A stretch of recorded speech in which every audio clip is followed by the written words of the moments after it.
book blessings from Amanda at Book Lover Amanda. Coming up.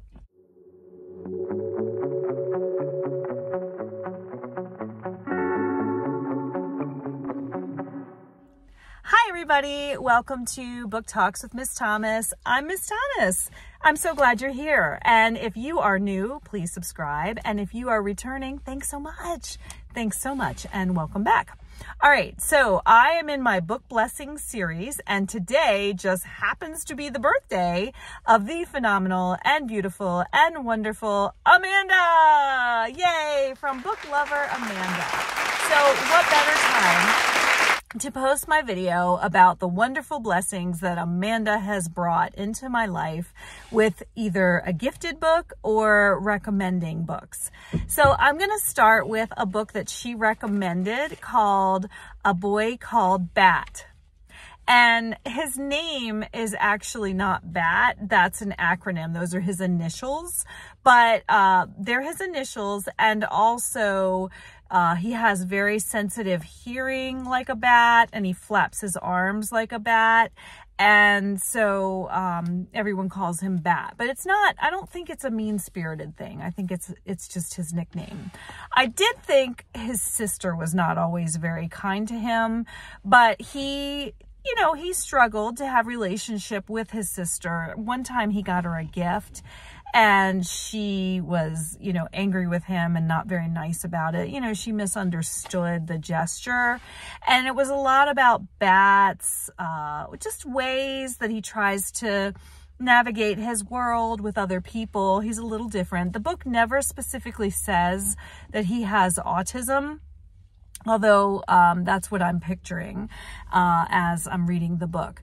And he definitely struggles to be understood and to understand others. And I thought that made the book so lovely. I really enjoyed that aspect of the book. And then his mom is a vet. And so they encounter this little baby skunk. It fits in his hand. And so they refer to it as a kit. That's the word for baby skunk. And he just loves this little baby skunk, and he wants to keep it and raise it. And the mom lets him keep it until it can be given to the wilderness people. But he gets attached to this skunk, and it's just really neat the way that he relates to this skunk helps him to make a friend at school and to relate to others. And the thing I liked most about the story, my favorite scene in the story, was when Bat talks about the skunk opening his eyes. And his mother says, "You never look into my eyes. What color are my eyes?" And he says, "Oh, I know what color your eyes are." And he tells her the wrong eye color. And I just thought that was so touching. It was sad, but it was also bittersweet, because from there he starts making connections, and he looks in her eyes, and it's important to her.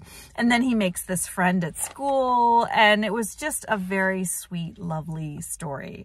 And it was a really short one. So I got the audio, I got the CD from the library. I had to return it, but I do recommend A Boy Called Bat. I was blessed by that story.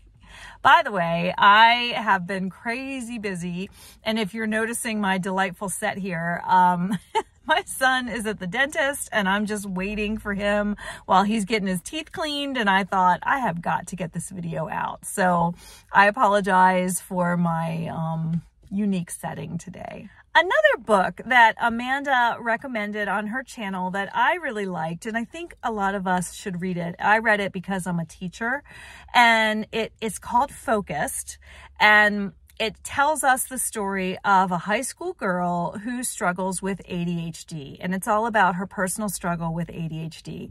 And Amanda's so cute. She said, "Yeah, it reminded me so much of myself." And if you've ever watched Amanda's videos, they're so fun. But anyway, Focused was a really great book, and it was the story of a girl who struggles with ADHD, ADD, actually. There's a difference. ADHD is the hyperactive component, and she, I think, just had ADD. She struggles with focusing. And so she does focus really well when she plays chess. she wants very much to play chess. And her parents think, well, you know, she's struggling in school. She's having trouble keeping her room organized. Maybe she shouldn't play chess. And that really brought up an interesting discussion for me, which I did talk about in my other video. But I was blessed by the book Focused. I think we should all read books that provide us other people's perspectives. And I personally don't have ADD, but I really, I felt that it was important to read the book and to try to understand that particular struggle, especially as a teacher and as a mom. I thought it was helpful to learn about other people who have ADD and what kind of struggles they have and their perspective. And I really think that's really what we should be doing. I think we should be reading to learn about others and to learn about other perspectives. And I think it just makes our own worlds that much richer. So Focused, I highly recommend. Thank you, Amanda, for recommending that to me. A wonderful book that Amanda gifted me, she sent me as a gift, and what a wonderful gift to receive, was The Extraordinary Deaths of Mrs. Kipp. Now, that one, that has been circulating around my church since she gave it to me. I read it, and I said, oh, this is really good. And I passed this to some of my other sisters in Christ at my church. And so I don't have a hard copy. Put the picture on the screen for you. It was a really good book.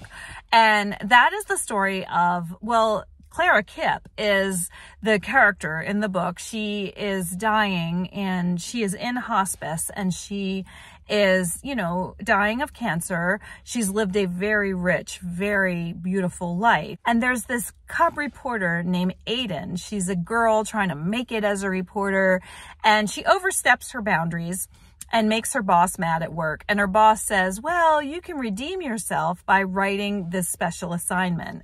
And the assignment is to write an obituary for Clara Kipp. And at first, Aiden is really kind of put off by that. You know, I think we all struggle with humility. And Aiden, you know, she wants to have groundbreaking stuff to report, and she's not so sure that an obituary is, you know, important enough, I guess, for her to write. And then she gets to know Clara Kipp.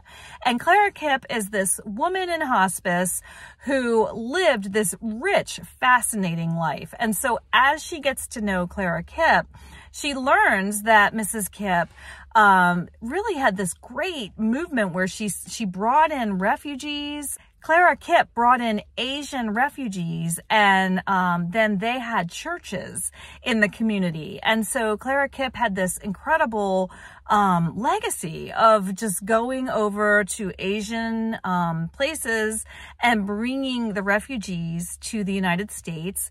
And then they would have churches, and she just rescued people, rescued family members, had a very dear friend who was a refugee. And so Aiden gets a little bit into that story of Mrs. Kipp and her refugee friend. And it was just a wonderful story about faith. And it was just a very faith-filled novel.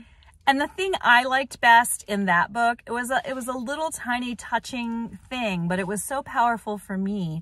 And that was that Clara Kipp, you know, she's always on the go, always trying to witness to others. And there is a neighbor in hospice who is also dying. And instead of Miss Kipp, Clara Kipp, Mrs. Kipp, sitting around feeling bad about her own situation, she's always over there with the neighbor, praying and reading the Bible and trying to serve others. And so I just thought that was a really cool thing about the book, The Extraordinary Deaths of Mrs. Kipp. Everyone should read it. And lastly is a book that Amanda recommended that I immensely enjoyed, and that is called 2 Parts Sugar, 1 Part Murder. And that is a cozy mystery, and it's the story of this girl, and she is she's like a vlogger, and she's always taking pictures and hashtag this and hashtag that. And she starts out really kind of shallow, and then she's getting married, and it's supposed to be this beautiful, wonderful, Instagram worthy wedding, and she gets jilted. The fiance cancels on her for another woman too, I believe. And then, because it's been a little bit since I've read the book, but I remember it, I loved it, and I can't wait for the sequel to come out, by the way. There is a sequel coming out this summer. That was a really fun, cozy mystery. So she is embarrassed about her wedding being canceled, and she needs to get away, want to get away. And so she finds out that she has inherited from her aunt a bakery and a house, and then, interestingly, a giant dog. I think it's a Mastiff. And so she decides to go and stay at this house and try and work at this bakery, and just, you know, at first she's just gonna do it for a little bit until she can, I think the will stipulates that she has to do it for a certain amount of time. So she at first just does it to get the inheritance. I think she was gonna sell, but then she gets attached to the community, and it's just so fun. She makes friends and enemies, and there is a murder, of course, in the story at her bakery that she is determined to solve. So that was just such a blessing to have such a fun, light, fluffy read, a cozy mystery that was just fun. And again, if you haven't been blessed by Amanda, go check out her channel, Book Lover Amanda. She is so great. She's really just so fun to watch, and she always recommends really good books. And I just love seeing her videos, and I love her recommendations. And it's just been such a blessing to know her in this YouTube community.